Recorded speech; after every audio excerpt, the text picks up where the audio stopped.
Hello and welcome to The Port. I'm Pryport, and today we review Sword Art Online Fatal Bullet. We'll touch on the fast-paced, action-packed gunplay, dive into the metal system, tackle the arts of the crafty Arfa system, and much more, so stay tuned.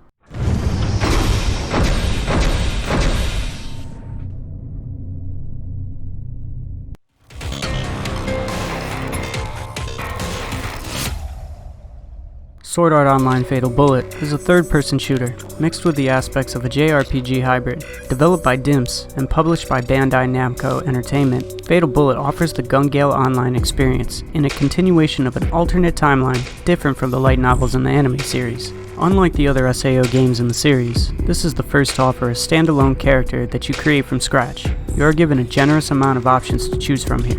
The amount of customization is much greater and more in-depth than previous SAO titles in the series. But that's not all for character creation, as you get to customize a second character that will become your AI companion throughout your playthrough of the game. The Artificial Financial Advisor System, or ARFA system, is a robotic Type X prototype that seems to be extremely rare in the GGO world. Note that if you're looking to re-edit your character or ARFA system characteristics later on in the game, you are able to do this as much as you would like from your home at the blue terminal under Avatar Customization sections. It's nice to know that at any point you can switch things up.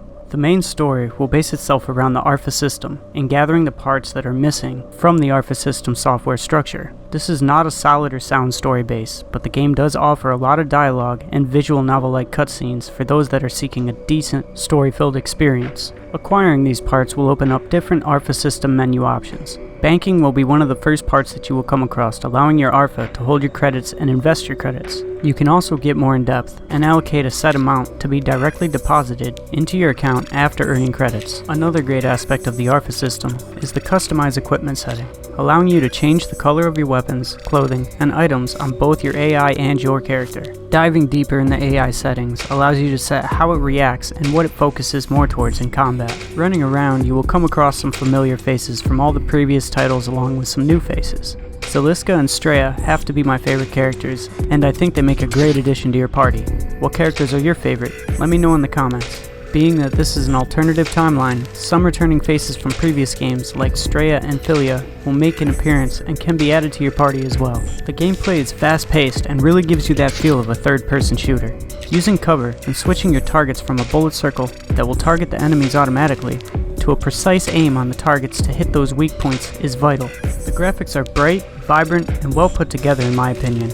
I like what they have done and everything works smoothly for the most part. There are some areas of lag and disconnect, but that doesn't happen too often, or even often enough to be negative. I sometimes do feel like the surrounding areas are lacking and could use a little more fill, whether it's trees, shrubs, and bushes, or landmarks and rocks. Don't get me wrong, the cities are nice and beautiful, but some of the outlying areas look scarce and feel kinda empty. As far as the dungeons go, there really is no uniqueness to them. I feel as if I'm running through the same layout in pretty much every dungeon with similar enemies and objects in the surrounding areas. This can lead to a decrease in replayability, although I do enjoy the gameplay enough to continue on with the game. Early on in the game, you will get a neat tool called a UFG. This fiber gun will allow you to navigate walls, get out of sticky situations, and reach areas you otherwise would not be able to reach. The UFG can also be used to down and steal items from enemies. You can activate certain switches and contraptions as well. Enemies seem to be shallowly incorporated and are reskinned a lot through various levels.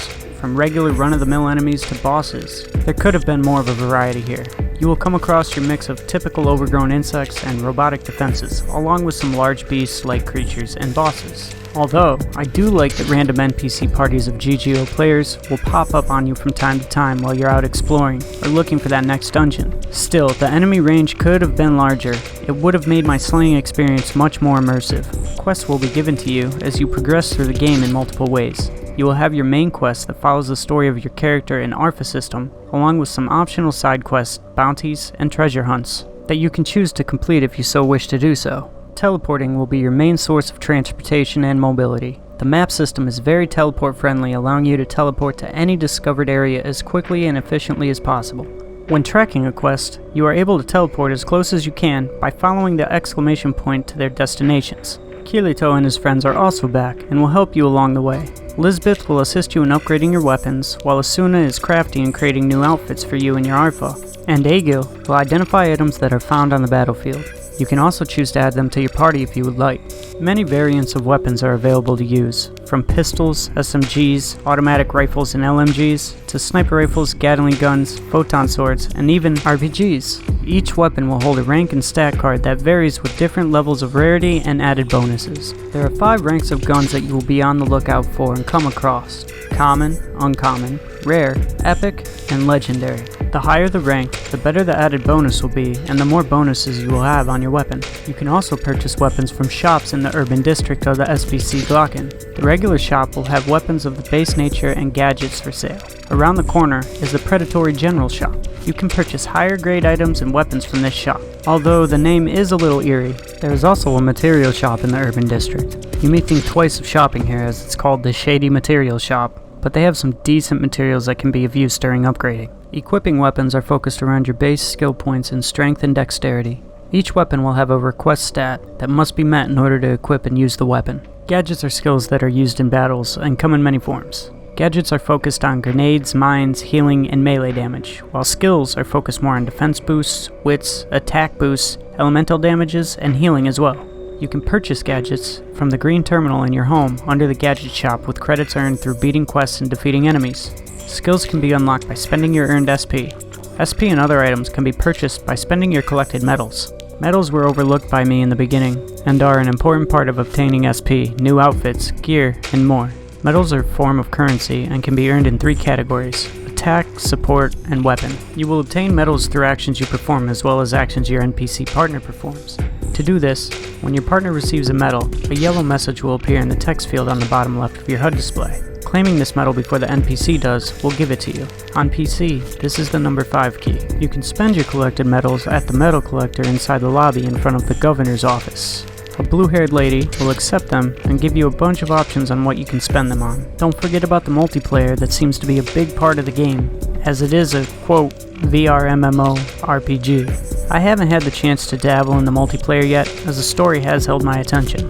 Be on the lookout for a future video regarding the need-to-know aspects of the multiplayer in Fatal Bullet. In conclusion, Sword Art Online Fatal Bullet is a great game to jump into the SAO world, with in-depth cutscenes and character introductions as well as some backstories to get you in tune with all the characters that revolve around the world of SAO. This game is very beginner friendly. The fast-paced shoot-'em-up action will have you on the edge of your seat and coming back for more. A little bit lacking in the graphics department in comparison to some games out there, and the level of replayability, while there, is on the low end, but the world will hit right at home for a dedicated Sword Art Online fan. What are your thoughts on Fatal Bullet? Are you looking forward to the next installment in the SAO game series? Let me know in the comments below. If you like this video, make sure to slap that thumbs up ski, subscribe, and hit that notification bell for future game reviews and content. If you're a fan of SAO, then check out my other SAO game reviews and videos, and while you're at it, join in on the discussion in the Discord. The links will be in the comments. This is Pryport, and I will see you next time, right here in the port.